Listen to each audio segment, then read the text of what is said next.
I run the editing department here at the University of Southern California School of Cinematic Arts.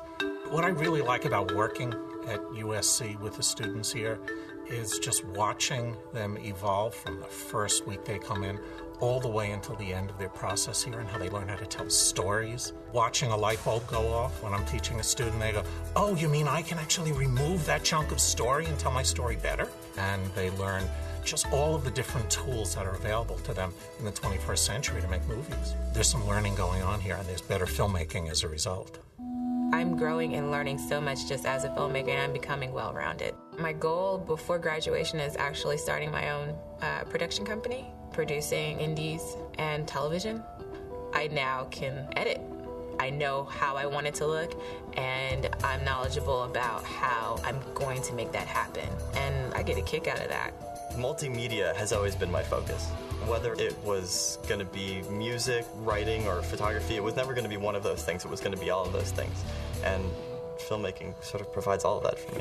We've been struggling towards multimedia for years, and now the gates are open. It is so easy now to shoot, edit, and distribute projects that would never have seen the light of day before. I love the idea of being able to work collaboratively long distance with someone in another country or on the other coast here in the U.S.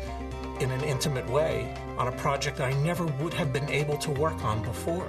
And the art is responding to that. I worked on a project where people were animating shots from movies through Facebook across the world. And this gave them access to people that they never would have accessed before, and also gave me access to them. All of the world's fascinating. It's fantastic to me. I think distance collaboration is what we're moving towards right now. One of the things that I like about having a company like Avid out there with the Media Composer is that they are increasingly more responsive to what the needs of editors are. They're no longer thinking that the world of the future is just about feature films and just about network television. There's clearly a sense that they're looking not only to what the industry needs today, but to what it might need in 3 years and in 5 years, so people can create media for all the varying screens that are creeping into our lives, whether it's on mobile media, from games to online webisodes, whether it's in gas stations or supermarkets when you're driving in there and there are screens there.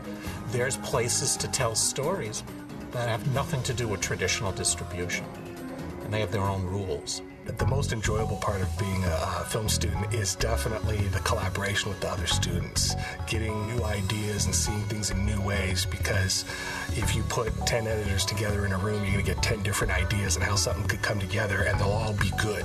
Also, it helps build my skills in collaboration, because that's what I'm going to be facing when I go out into the real world.